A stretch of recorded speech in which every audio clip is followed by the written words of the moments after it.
Our youth are the foundation of the future, so we're going to open our program with the presentation of the flags. Oak Ridge High School color guards.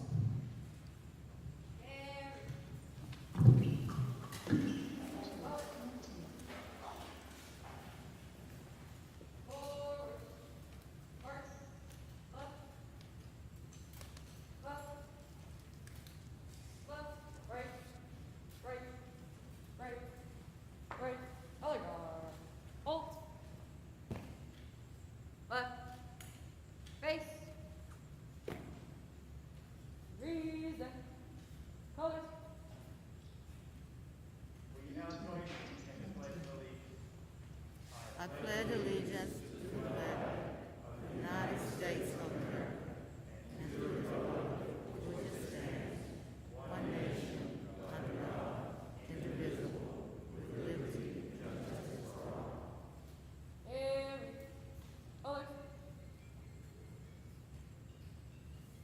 Order. Colors. Color guard. All out.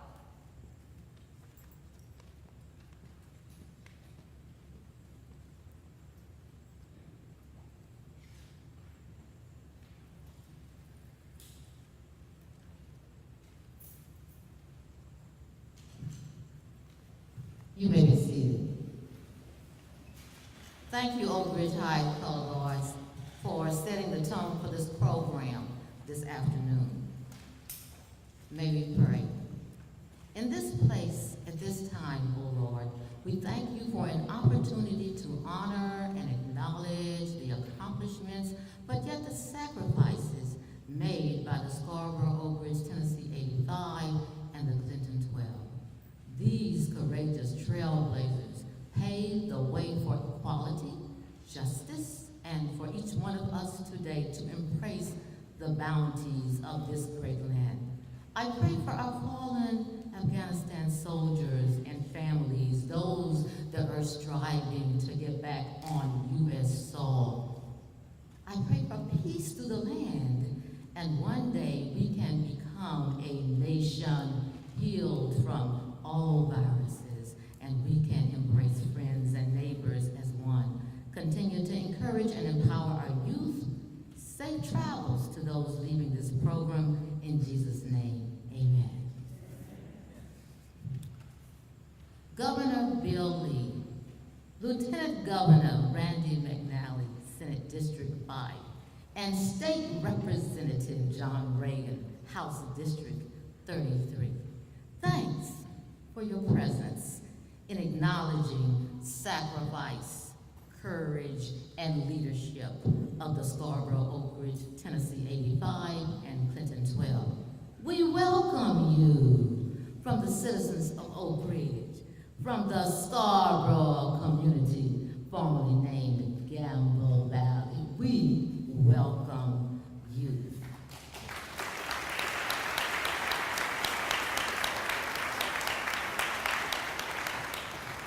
And now the official welcome by our distinguished Mayor of Oak Ridge, Mayor Raren Gooch.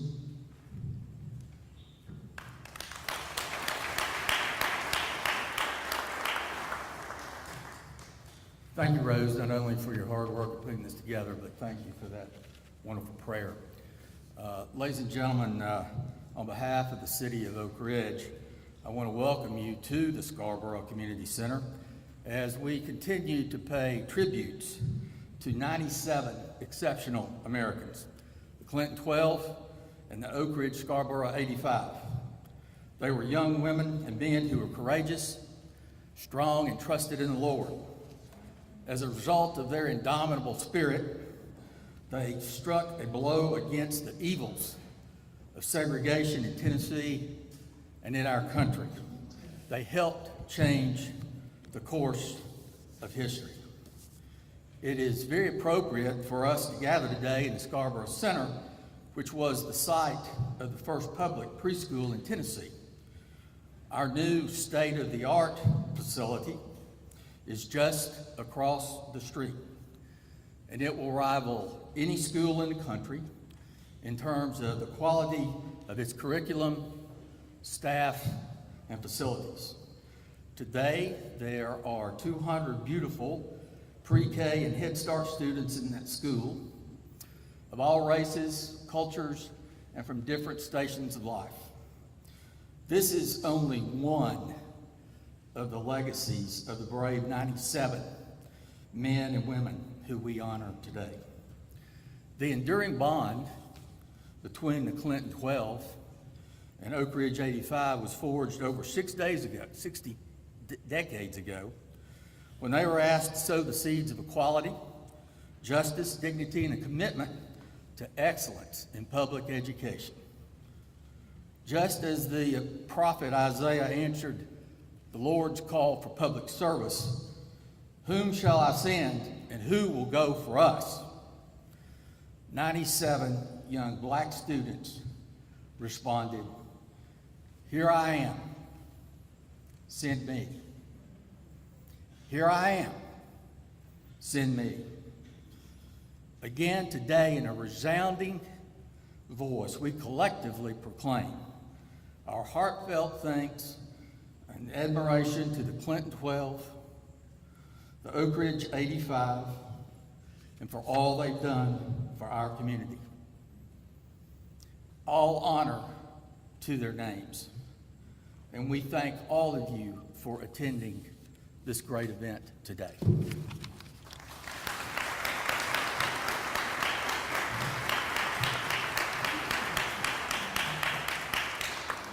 I forgot to introduce myself to everyone. I'm Rose Weaver. I'm co-chair of the 65th Desegregation Committee. There are other committee members. We have Mark McBride.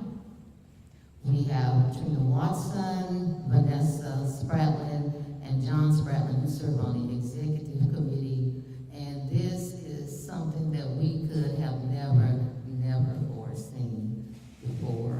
I'd like to acknowledge all of the dignitaries, our city and elected officials, our educators, all of those that are part of organizations, our churches, and those residents of the Scarborough community, Oak Ridge, the state of Tennessee, and the nation. We welcome you, especially here today.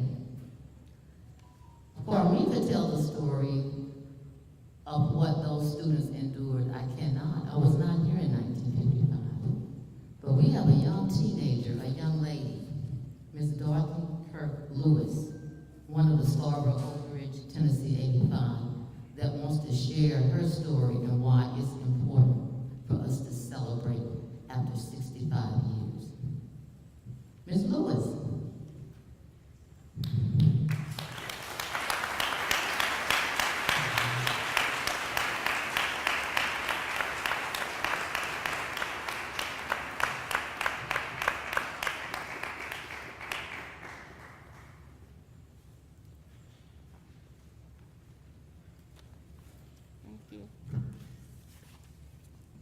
Good afternoon.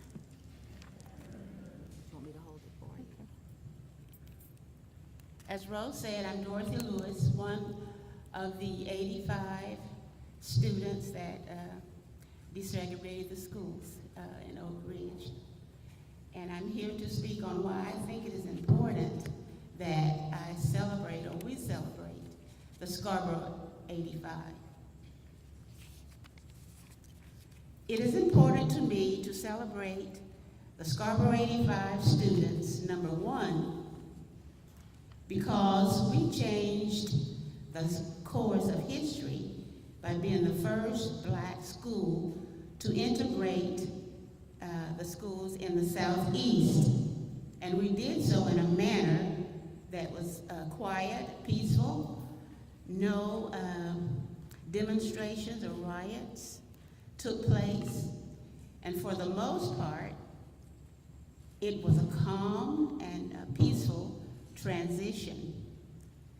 The desegregating of the schools was good, not only for obtaining a better education, but it opened doors for equality in other areas as well.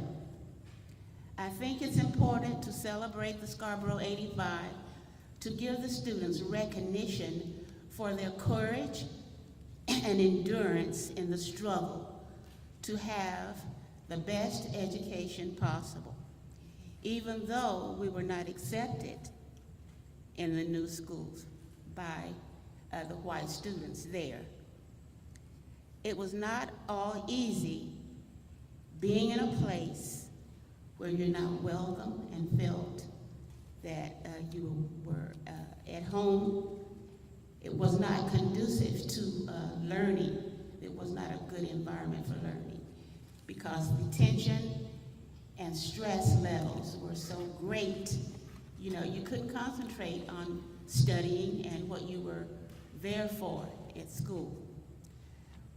I think it's important to bring honor to the Scarborough 85 to show that as a black race of people, we do matter. And it brings awareness of struggles and accomplishments of others before us that we should be proud of and give honors to them. They should be honored, the Scarborough 85 should be honored for their bravery and taking the first step in making it possible for others in our community to do the same. It's important that we all do our part in making our city, state, and country a better place to live for all of us.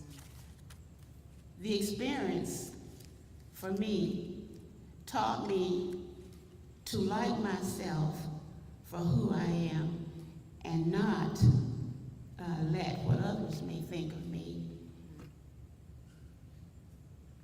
determine or cause me to feel less than who I feel that I am and less of what I am able to accomplish. So we need to instill this into our children, to be the best that you can be regardless, because the opportunity is there. People, the forerunners before us have paved the way for us to achieve anything that we desire. We just have to put forth the effort and go with it. The experience also made me see more of how important it is, the training that you receive at home from your parents. They lay the foundation for us to go out and perform and achieve, to be the best that we can do and to prepare us for life situations. Starting out as a student at Robertsville and at the high school, it was very hard. It was not easy, but we had to press on and accomplish what we were there for, which was getting a good education. And I appreciate so much that opportunity, and so thankful that things worked out for the best. I acquired great friends at the schools. The teachers were wonderful, and I'm just so proud to be a citizen of our country and a resident of our community. And I am so happy that things are working out, and we're working towards making it better for our children, for ourselves, and for our children and our grandchildren. Thank you so much. What a great reflection. What a great reflection. What a great reflection.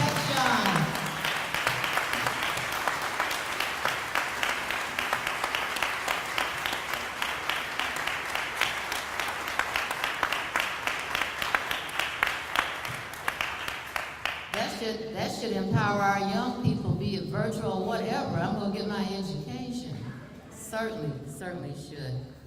At this time, I'm going to share some recommendations to the state, and I was sharing with the governor that many of those recommendations he's already put in place, such as proclamations.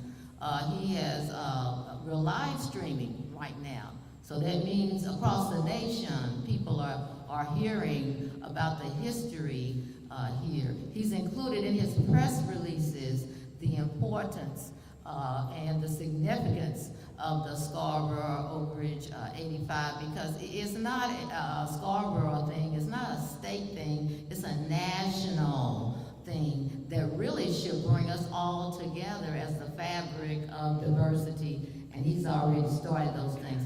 I got a couple of other things, Governor.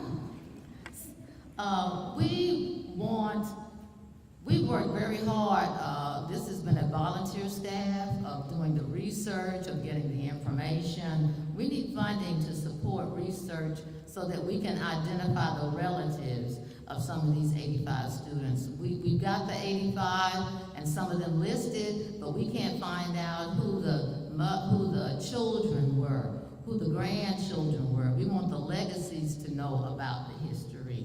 We need, and we're striving to have a place to archive all this information. Governor, I can't begin to tell you where some of this information is. If I told you, you said, oh my goodness, you need to have insurance. But anyway, we've got artifacts, we have oral histories, we have all kind of information, and it needs to be housed in a museum. It would be nice to have a museum here in the Scarborough community where not only the young people, but people throughout the nation can see and touch and feel this history like they do in other museums. We want there to be a presence in the city of Oak Ridge. We like there to be a monument that talks about this 1955 history, the legacies that are still here. So when people come to the city of Oak Ridge, they can see that there is a great zeal of education that was started back in 1955. So we'd like to have a monument in honor and recognition of not only the Scarborough Oak Ridge 85, but just the strides the Department of Energy has made in terms of integrating the Oak Ridge schools. And then finally, we want the state to assist us ensuring that this education is passed on throughout the state and is included throughout the nation so that students will have a better understanding of what the history is all about. So that's not much, is it, Governor? It's not much. But those are some of the things that we would like to follow up with in the future, but we certainly appreciate what you have done thus far. Your beautiful wife did not recognize you. Could you please stand? Right side. Is it Marcy? Maria, thanks for being here. At this time, we're going to have presentations to the Penn 12 and the Scarborough Oak Ridge Tennessee 85 by Lieutenant Governor Randy McNally and also for State Representative John Reagan. If a name is called out and the individual is not present, and if there's someone from the audience that can represent that individual, just come forward and accept the award. And I think we're going to have some photo ops when they're called.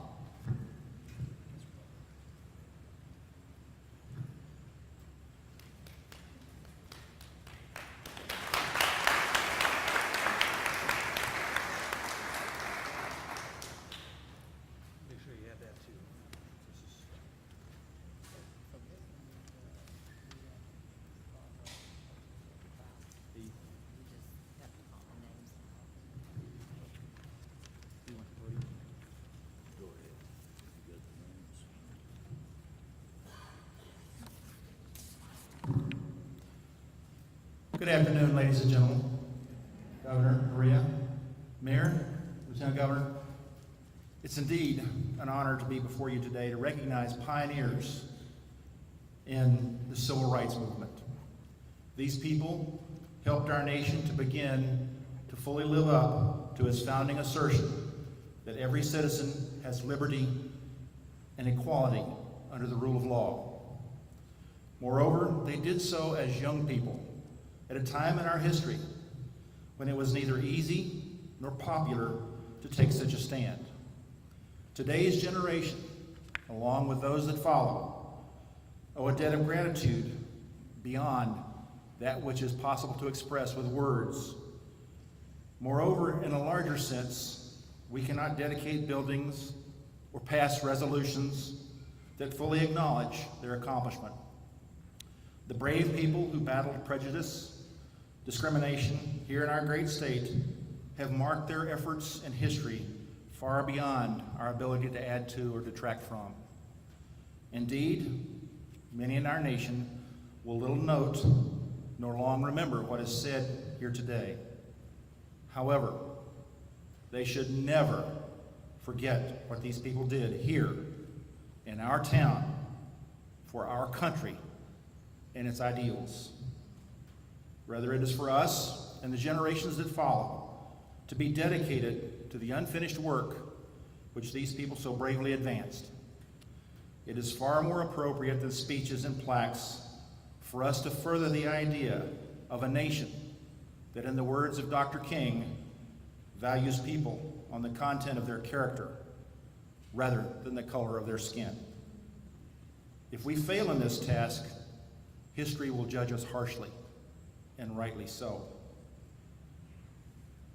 As we offer our heartfelt gratitude to these pioneers and work to advance their righteous cause, let us recall the words of Abraham Lincoln: "We shall nobly save or meanly lose the last best hope of earth." With that, I would like to call some names of the Scarborough Oak Ridge 85. Ernestine Avery. Mary Ellen Bohanna. If there's someone here to accept on their behalf, please come forward. Ethel Davidson Sykes. L.C. Gibson. John Ghostin, Jr. Dr. Ahmed Almari, formerly Lawrence Graham. Jean Hawkins. Shirley Hawkins James. Leroy Justice. Dorothy Kirk Lewis. Emma McCaskill. Jesse McClanahan. Eloise Mitchell. Alma McKinley Stevens. Maddie Scales. Barbara Sims Thompson. Margaret Strickland. Edward Threat.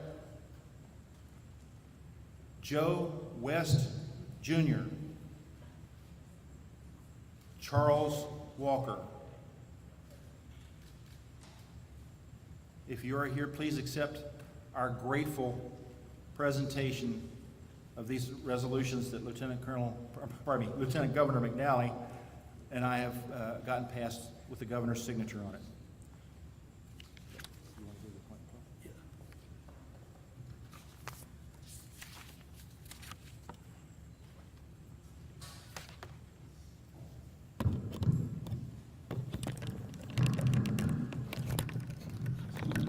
Well, I'm sorry that doesn't quite fit. It's a pleasure for me to be here and to present the resolutions in honor of the Clinton 12. As you remember, the superintendent agreed, I think it was Dr. Jones, agreed to comply with the Supreme Court mandate, and there were 12 students that were attending a school up on a hill in Clinton, and they had to walk all the way down the hill to where the high school was. And at some points they were greeted by people mainly from outside of Clinton who were angry at them, and they had to endure that. But when they got into the school, there were friends for them, one being Jerry Shattuck, who was head of the the student council at that time. And they survived the first day and first week, and then the school was tragically blown up, and they attended classes at Oak Ridge High School. One thing the Oak Ridge High School band did was form a line and play the Clinton High School anthem, and that was a very welcoming gesture for those 12 individuals. And this is House Joint Resolution 134, and it was actually joined in with Representative Reagan by all the members of the House and the Senate. And the 12 individuals, number one, the late Maurice Soules, and if they're relatives, if they could come up, Anne Craswell, the late Alfred Williams, Regina Turner Smith, the late William Latham, Gail Ann Epps Upton, the late Ronald Gordon Hayden, Joanne Allen Boyce, the late Robert Thacker, Minnie Ann Dickey Jones, the late Alva McSwain, and Bobby Kane, and also the leader of the school at that time,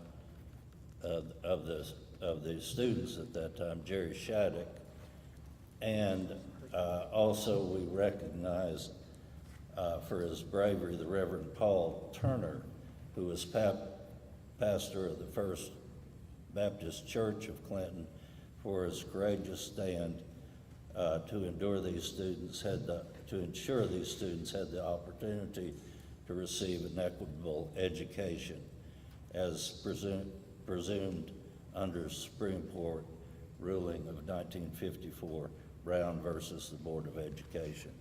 So these were students, as were the Oak Ridge High School 25, who actually made the first history in the civil rights movement towards the integration of schools, and to a large part, it was peacefully done. And I'd like to thank those individuals as well as the people that were in the city of Clinton that stood up for them. Thank you very much.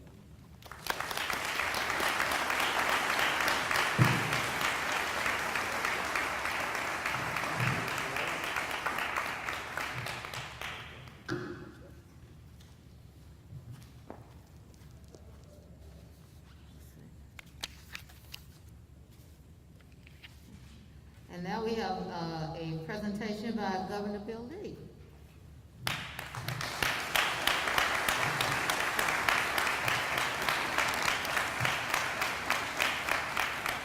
Thank you very much. I am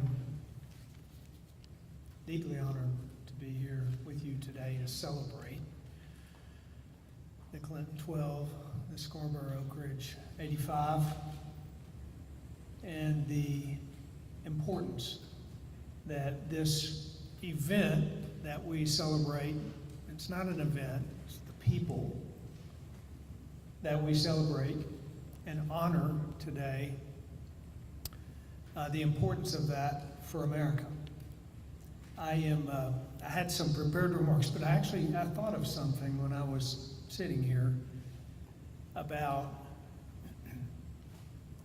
the word passion, and the passion that must have been in the heart of those young people. You know, the true definition of passion, or one definition of passion, is, in the original Webster's definition, is a sacrifice. Passion is defined as a sacrifice, as of a martyr. That's why we hear oftentimes the stories around Easter call the Passion of Christ, because he certainly was passionate in that he sacrificed as of a martyr. And we, as human beings, we often talk about being passionate about things. I think it's a very overused word. But we human beings are created by God in his image, and therefore we are created to be passionate, willing to sacrifice. And when I think about what these 97 young people must have felt in their heart, I'm stirred to believe that we do overuse the word passion, but I believe that we humans become passionate when we either are afraid of losing something so much that we are willing to move, or when we want something so badly that we are willing to move. We saw that in 9/11 when all of America became passionate because we were afraid of losing something. I would imagine in 1955 and 1956, there were 97 young people who wanted something so badly, not just for themselves, but for the people that they represented, the human beings that they would carve a path for, that it took nothing less than profound passion to walk through jeers, ridicule, mocking, rejection, but fueled by that desire for something more for the next generation of young African American students in this country.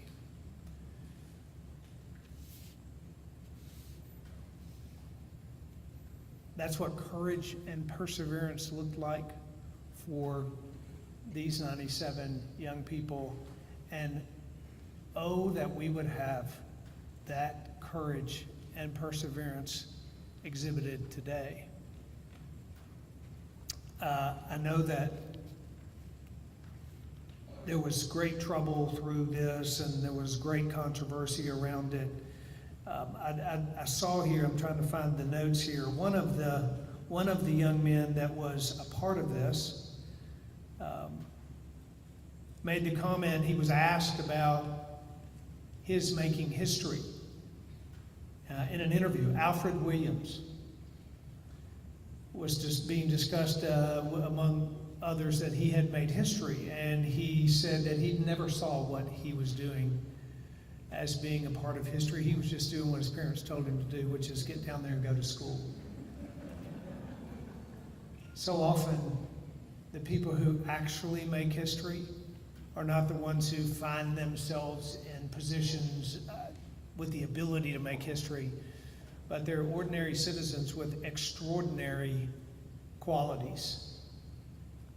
You know, Tennessee turns 225 years this year, and we are traveling around the state celebrating 225 years of statehood, and the theme of our 225 celebration is Untold Tennessee.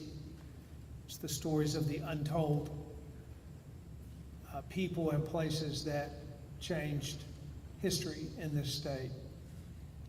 What we are celebrating today not only changed the history of the state, it changed the future for a group of people in this state who were previously subjected to less than the ideals of our country. And what happened in 1955 and 1956 was one step forward in America being held up to the standards that it was founded upon. And one of the things that we should never forget is that that day was one step in making this country a more perfect union. And we can never stop taking those courageous steps in creating a more perfect union even today and in the days ahead. I'm entirely inspired by what you and the families of those that we celebrate today, inspired by what happened right here in this community that forever changed the trajectory of America and continues to change the trajectory of America because of the passion of the young people of the Scarborough, Oak Ridge 85 and the Clinton 12. Maria and I are honored to be here today. We're honored to celebrate this moment with you, and most importantly, honored to be in the presence of courageous heroes who have made history and transformed this country. Thank you.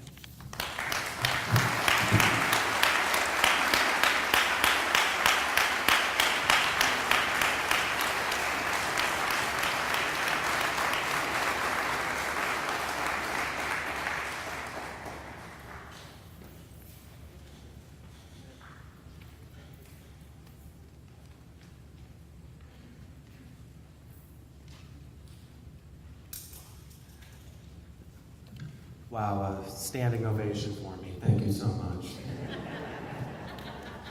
Really means a lot.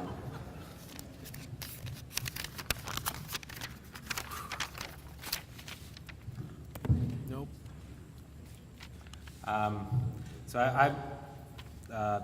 First off, just want to thank, my name is Adam Belk. I'm the director of the Green McAdoo Cultural Organization, or Cultural Center. Thank you so much for having me.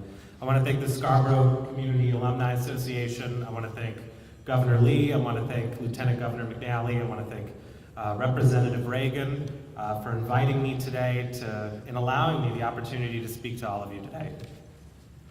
And then on behalf of Cherie Anderson, I would also like to gift you all, as well as John DeBerry and Joseph Williams, Joanne Allen Boyce's book, This Promise for Change. I've got all of them behind that little table, so make sure I get them to you before you leave.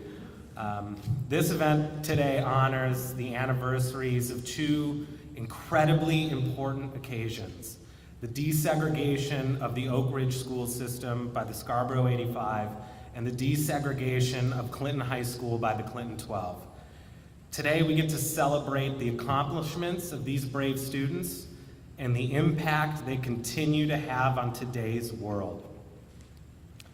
As I reflect upon these accomplishments, these experiences, the tribulations of these particular students, I find myself at a loss for words.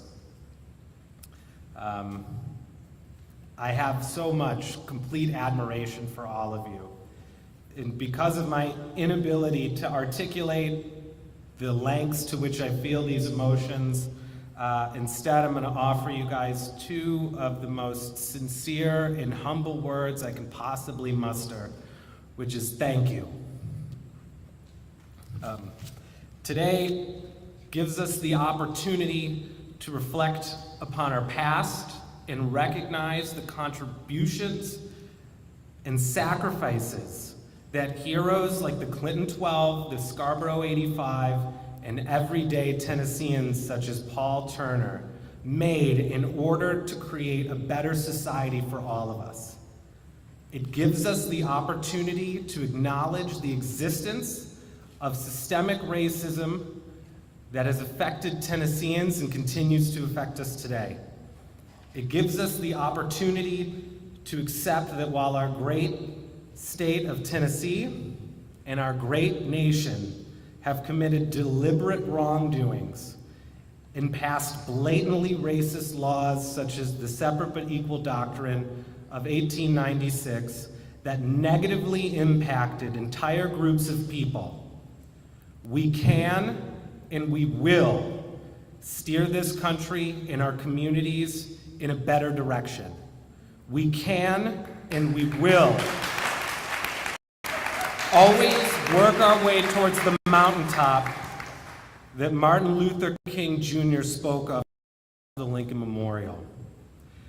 Today, we need to reflect on the heroic efforts of these students who did not ask to be heroes, but merely wanted the equal education that should have been afforded to them long ago. But reflection is inconsequential without action. And so I ask everyone listening to reflect on the battle these students fought and ultimately won, and use it to propel your actions moving forward. In the mid-1950s, 85 kids from Oak Ridge and 12 kids from Clinton were at the center of the biggest moments in American educational history, and they changed the nation because of it. Their efforts back then allow us the opportunity to make a mark for equality ourselves. And I think it'd be rude not to do so. With all of the love in my heart, I must thank the members of these esteemed groups and your families. We will continue to do everything in our power to make sure the world hears your story. Thank you.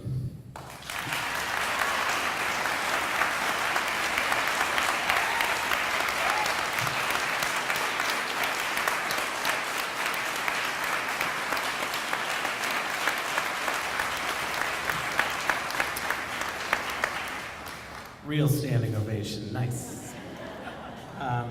I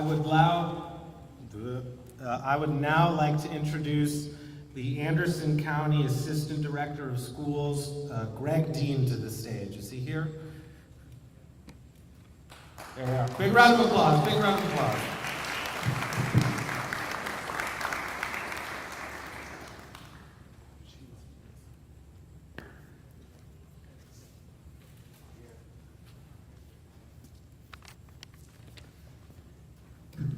I'd like for Mr. Jenkins to come up here with me, please. He's the principal at Clinton High School.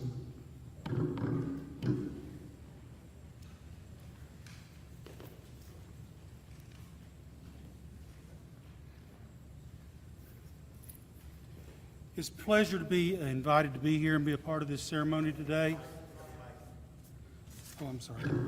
It's a pleasure to be here and be a part of this ceremony representing Anderson County Schools. Like I said, I have here with me the current principal of Clinton High School, and he would like to present some diplomas to the Clinton 12. And if you're here, please come forward. Yvette Souls, who is Maurice Souls' daughter.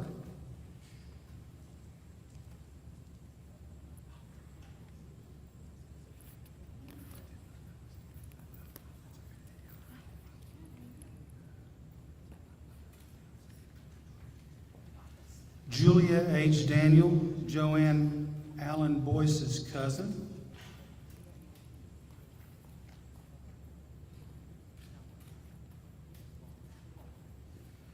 Janice Seeds, who is Alfred Williams' niece.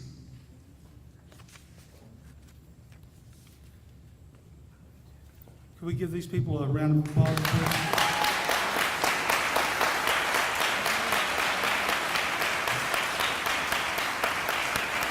Again, thank you for having this part of your program.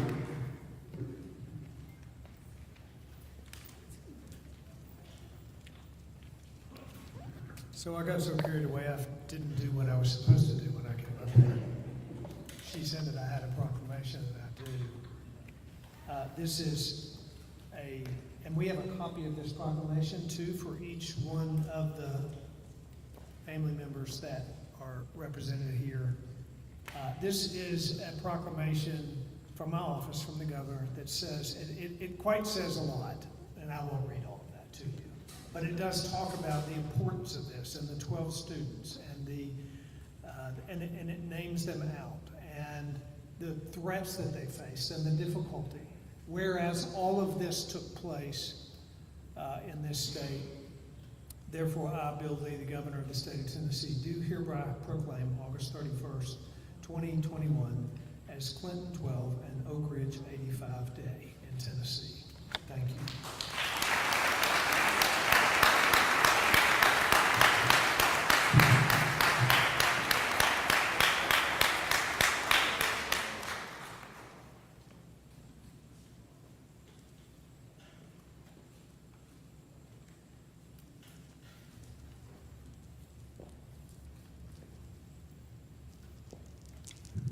want to thank everyone that participated in the program today, and I especially want to thank those members of the Scarborough, Oak Ridge, Tennessee 85 and their family members that are here, as well as the Clinton 12, and also representatives from the Mamie Carmichael Foundation.